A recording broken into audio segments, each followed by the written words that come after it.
Hello and welcome to the show that I'm trying to remember the name of this. Boop. Hello and welcome to Master Boop. Hello and welcome to Talk to Boop. Welcome to Dungeon Master Talk. Mission failed. We'll get them next time.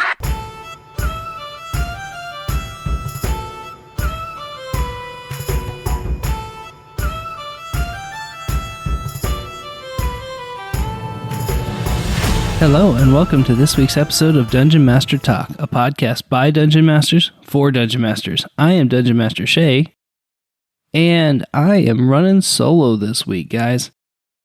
This is different. So, the reason I'm running solo is mostly because I had technical issues when Kyle and I were recording the last episode, this coming episode for you guys, and I really apologize about that. For whatever reason, my audio went adios, and we're like, oh no. So, yeah, just with life and everything, we just figured it would be easier for me to do like a solo episode this week and just kind of carry on that way. And then we will be back next episode, so like the beginning of March. So, that being said, thank you guys so much for sticking with us through technical difficulties and not. Thank you for downloading this podcast and sharing it potentially with your friends. We super appreciate you guys taking the time out of your busy day to spend time at our virtual table and talk all things D&D related, and especially from the Dungeon Master position. If you would do us a favor and subscribe on your favorite podcast platform, that would help us a lot. And if you would feel led to do so, please leave us a 5-star review on that same platform or any type of comment. We would just appreciate those so that we can also get better for you and give you guys the content that you are looking for, but also to see what you guys are thinking in that as well. So, I got called out by one of my players at our last session for not giving a update. So let me go ahead and do that now. Kyle had his recording. He had sent that to me. So I will go ahead and patch that in as far as his game update for his last game as well. And then I think we have another session. We don't have another session for a few more weeks, but we will continue to update you though on those once those happen. So just so you know, we did play the few days prior to trying to record this last episode, and my party is still dungeon delving. They are in this really old city, and they're trying to figure out who's running it, what's going on. Keep running into a bunch of they ran into a sea hag that they were able to defeat and her cronies. They tried to procure lodging and stumbled upon a full guard's house worth of guards, so that was entertaining watching them get themselves out of that. They found actually another full bunk of lizard folk and defeated them. Finally got a handy haversack, which is good, and I actually twisted the rules on that one just a little bit to make sure that it had quite a bit of storage on that specific bag for them. But one of the things that they are dealing with right now is they have found a door that has some type of arcane protection on it, and they've tried to encounter it a couple of times, and it's actually blown them back a few yards, almost like Thunderwave a little bit, kind of that concept, but not actually the Thunderwave spell. But the very last session we just had, we actually spent majority of the time actually in one big fight, and it was really fun because it was a 5-on-5 match, and the villains, if you want to call them that, they weren't like big bad evil guys, but they were, some good minions. And I was actually deep delving into their bag of tricks, and that actually was really fun to see all of that come to fruition, as that was a really fun session just to see. I don't think I'd ever really had a 3-hour combat, which is, at least for me, is unheard of, but it was just really fun to see them work through all of that and figure that all out. So, and now let's hear from Kyle's game. So my group also played the Saturday before the Super Bowl. We are still a split party. Interesting because our number of players has gone slightly down. In that we had a couple members absent, so their players were, present, but the characters are present, but the players were not, so they weren't active in conversation.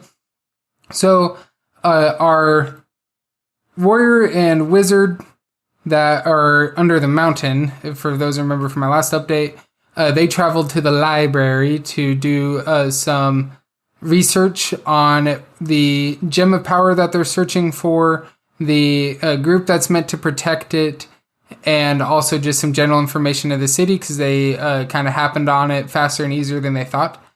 They were escorted there by a dwarven warrior guard who her purpose was to basically just make sure that they did exactly what they said they were going to do. When they're researching, they found some information about a war between Sapphire and Onyx Knights, which intrigued them because they're looking for the Onyx Knights. And then they happened upon the assassin that surprised the wizard back in his hotel room in the previous city. More accurately, he surprised them in the library. They had friendly conversation. They actually asked for his name, which blew my mind and made me so happy, listeners, because they actually asked for his name. Meanwhile, clear on a different continent, our other warrior, the hired servant of our rogue, and our other druid also went to the library, and just a different library, searching different information they were trying to see if they could find out any information on essentially the warlord for which they need to go infiltrate his living space in order to try to find a way to teleport back to the other half of the party. They found a puzzle box that they solved, and it contains a map that they believe will lead from the city that the other group is trapped in to the gemstone that they're looking for, but they're having a hard time deciphering it, and also they're on the wrong continent to use it. So they're trying to look it back. The rogue who was trapped outside of the mountain, who was last left unconscious at the gate to the city under the mountain, woke up in a healing ward. He was charged 10 gold for a healing potion there in the healing ward.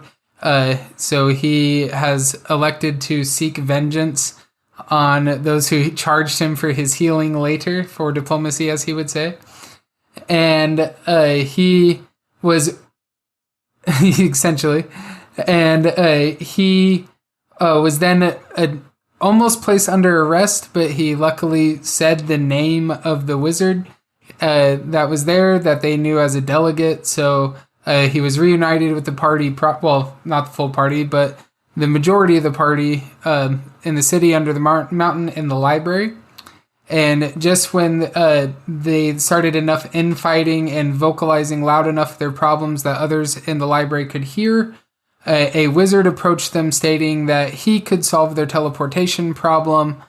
And that is where we paused with this introduction of this mysterious wizard who claims he can solve their problems.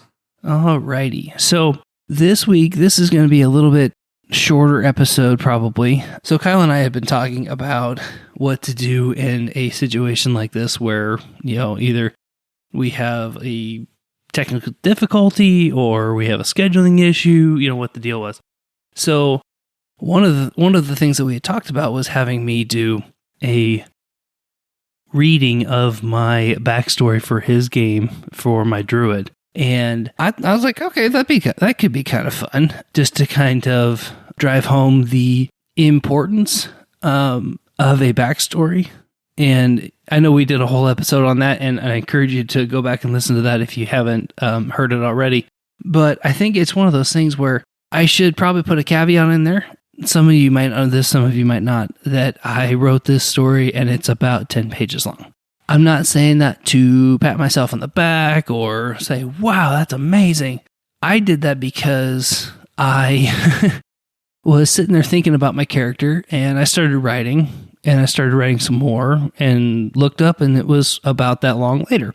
So I'm telling you that because if you encourage your players and your players have that freedom to run with it, sometimes they can give you a lot more than you probably bargained for. Because I know when Kyle read mine, he stopped and he reworked about half of the about half the stuff that he had written down already. But all of that to say, I think it's really good for the player to get into character, but also as the DM to be able to connect with the character and really draw them into the story that you have planned. Some of this you will hear more towards the end of the story. It was my tie-in because we were doing The Lost Mines of Phandelver. So you'll hear a tie-in to that as one of the main hooks that they give you in that book, for those of you who are familiar with that story.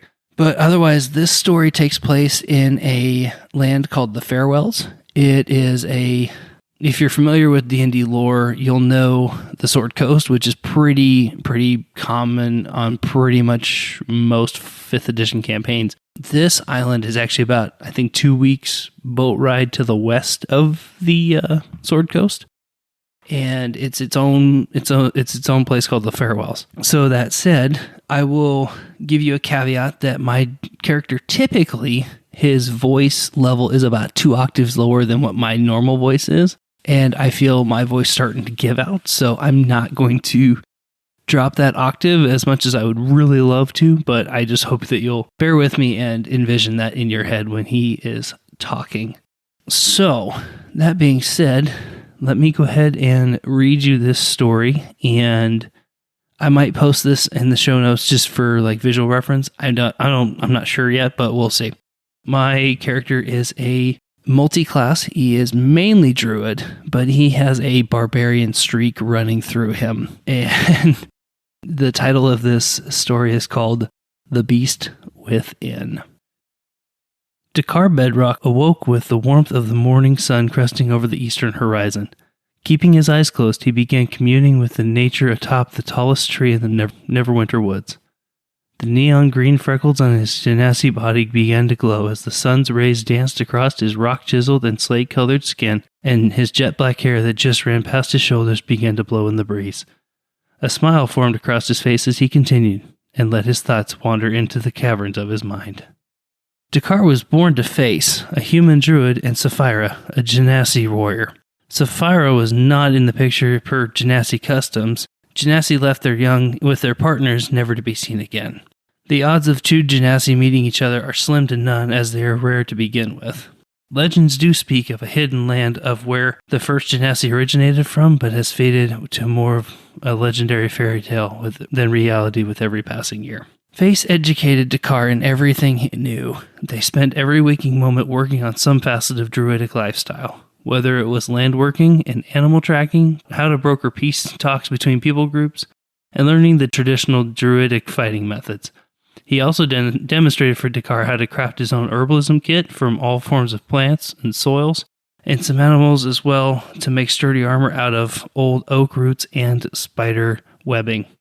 Dakar also studied the sacred types of metals, metal weapons that druids could use for weapons and tools, and he carried a pair of scimitars strapped to his person for those very specific defensive situations. The weapon he treasured most of all, however, was his quarterstaff, just like his father. The staff in the druidic culture told you everything you needed to know about the wielder. Dakar harvested from the same mahogany tree as his father decades before him. He spent days and nights carving down a rough, solid branch, smooth enough to be used as his primary weapon. Face's quarterstaff was well worn and was used for everything that he did. The 8-foot-tall mahogany staff was inscribed with ancient druidic language that only a select few druids would be able to decipher. The biggest thing that made his staff unique was that it was not perfectly round like Dakar's was. Face's quarterstaff was old and had checked cuts in various places that ran the length of the staff. The smooth edges on the gnarly-shaped staff, as well as the flat edge on the bottom, indicated the multi-use of this weapon. With Face being the only known druid on the Farewells, Dakar regularly joined his father when going to talk with elders of various tribes and cities when they would go seek his wisdom. Dakar would look on as Face would help explain and implement a way to help a city become more in tune with the land around them. On various outings, when Dakar was either too young or not allowed to participate, he would wait for his father just outside the village or town. When the meetings were adjourned, Face would sneak up on Dakar to work on the element of surprise. Dak was able to detect a few, but most of the surprise rounds went to Face. Face dictated Dakar about Balinor, the god of the druids. Balinor granted the power of change into wondrous beasts and save whole cities from people of ruin. Stories of bringing balance and saving the extinction of people groups and small animal species. One story that intrigued Dak the most was a druid with no name that was able to turn into a Tarrasque. He was never seen or heard from again after that. Dakar longed for the day of being able to wild shape. He wanted to be so much like his mentor and his father. As Dak grew into a young man, Face continued to extremely train the boy in all things of the Druidic Order. He would run Dakar through every mentally rigorous and physically demanding training he knew or could conjure. As Dak grew in stature, Face continued to get more intensing and increasingly difficult demanding of tasks. Dakar, however, had an anger streak that ran through him, and he fought with a vigorous anger of unhealthy proportions at times. There were times during sparring matches when Face would wild shape to a brown bear before Dak could come to his senses again. Face was on the ground, having been forced from his wild shape. Face sometimes struggled to corral his mentee because Dakar wouldn't realize that the training had stopped, causing Face to subdue Dak to get him to snap out of it.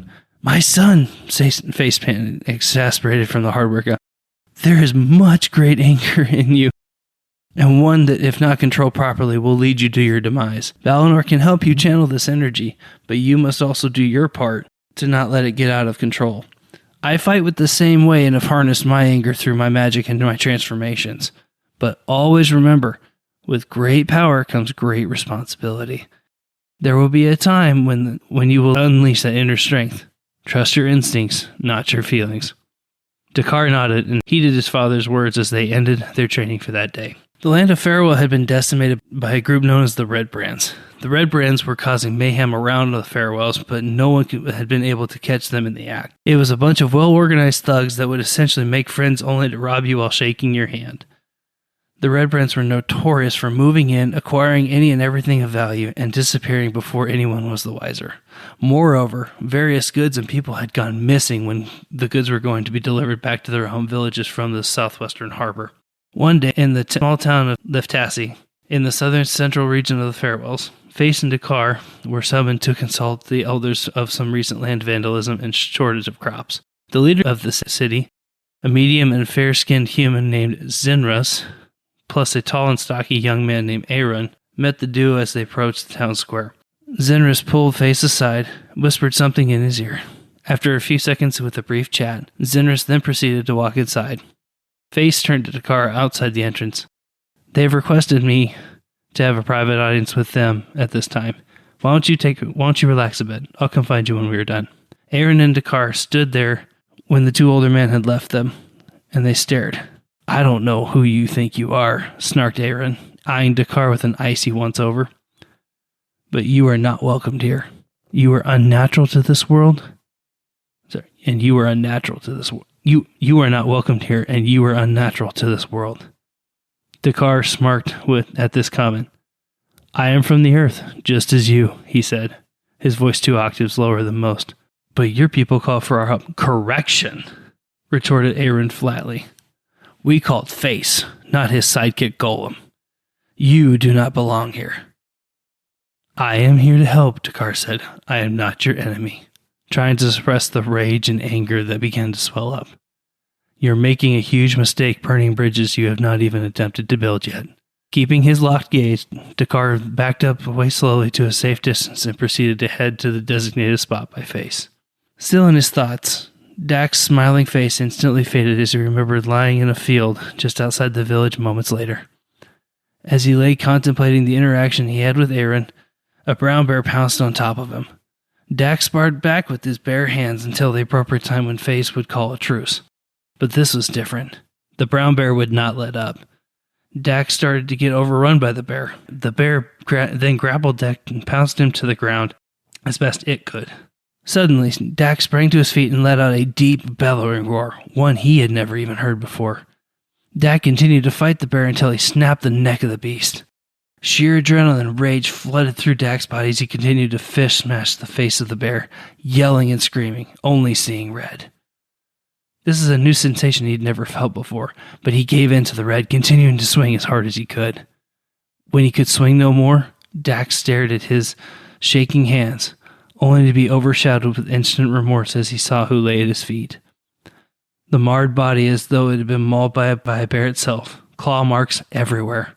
As Dak looked upon the slain body, Dak couldn't help but notice right over Aaron's heart was the symboled crest of the Red Brands.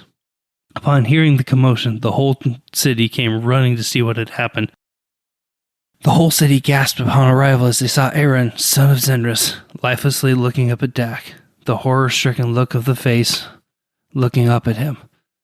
Zenris and Face made their way to the front of the group. "What have you done?" Zenris bellowed. I was all that would come from the awestruck whisper of Dak's words, processing all that had just happened before having to explain it. "Answer me!" exclaimed Zenris pointedly, shoving a stern finger pointed at Dakar. I didn't know it was him," Dak defensively continued, scrambling for anything that would sound intelligent. "I swear to you on Balinor's goodness, I was lying under that tree right there when the bear pounced on top of me. I stopped at the appropriate time as I thought it was my father, but the bear kept attacking me, so I had to defend myself. See? Look!" Dakar rolled the sleeves of his tunic back to reveal some of the excessive marks from the beast. "False!" said Zenris flatly, glaring at Dakar with much ferocity. "My boy would never do that. How dare you accuse him of such matters? He doesn't even know how to do that. I should have never let you into my city." "But sir, pleaded Dak, "please, you must believe me. Look at your son. He is a Red Brand. He attacked me because I wasn't like him."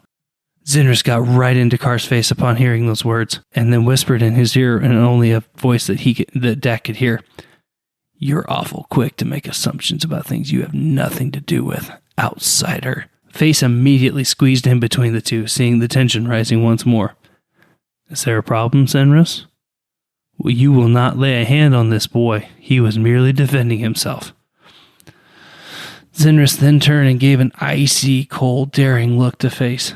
"If I ever see that boy of yours again, I'll make sure Aaron's passing is avenged." Then came to the motionless body of Aaron, picked him up, walked back towards the city, glaring and seething at Dakar. The two of them stared off to the city as the city members as they walked back to the... I'll try again. Face and Dakar then immediately headed out of the city of Latassi. They both knew Zenris was a vengeful person and would come after Dakar if he stayed in the farewells. Dak needed to leave, and he needed to leave fast. Face took Dakar and traveled to the small southern port of Sankura. The two traveled in silence for the whole trip, contemplating the events of what had just happened. After securing boat passage to Neverwinter, Face took Dakar by the dock and pulled out the walking stick and a knapsack he'd been keeping with him for decades. "My son," he said, "I have taught you everything I know and hold dear. You have become the young man that I only wish I could have been at your age." Face then paused, taking his walking staff and turning it horizontally. "I would like you to take this staff, and with it, remember all that you have learned. I might not have been a teacher to many and potentially have biases, but I see a potential in you, my son. You make me proud. I sense a dissonant harmony in your spirit, however, that only Balinar will be able to unleash. I pray that you will remember my sage words of advice.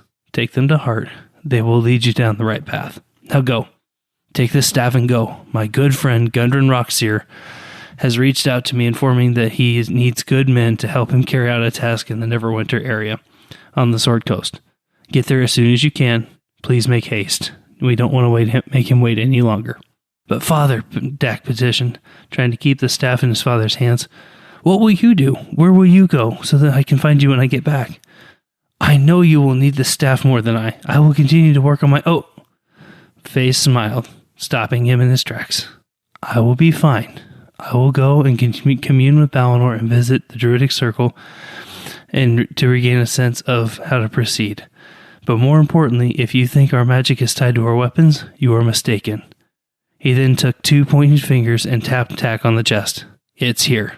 Follow your instincts. The magic will be there in time. I know your mother is watching and is just as proud of you as I am.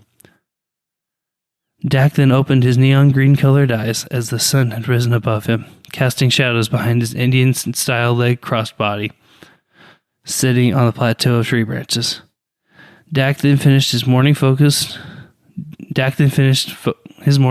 on his spells, grabbed his gear and his beloved staff, and proceeded down to the land of Neverwinter. His mission? Restore the balance by making sure the Red Branson never heard from again. Well, guys, I hope you like my backstory. I just figured I'd throw it out there again just to be as a template or maybe some encouragement to anybody that's looking to get into more of like backstory writing or story writing for characters and things like that. So again, as we always say, thank you so much for being here with us. If you would do us a favor and subscribe if you haven't already to this podcast on your favorite platform, that would help us out a lot. If you would leave us a comment, we super appreciate those. We read all of the comments that come in, and we just are really grateful that you would take the time out to write those. If you'd like to get into contact with us directly, you can always email us at dungeonmastertalk@gmail.com. We do answer those as quickly as we can. We are on social media if you want to reach us that way. We have the Dungeon Master Talk page on Facebook, as well as we are on Twitter with the handle @DMT the podcast, and you can also reach us with the hashtag Dungeon Master Talk. So, for all of us here at DMT, I am Dungeon Master Shay, and we will see you next time on Dungeon Master Talk.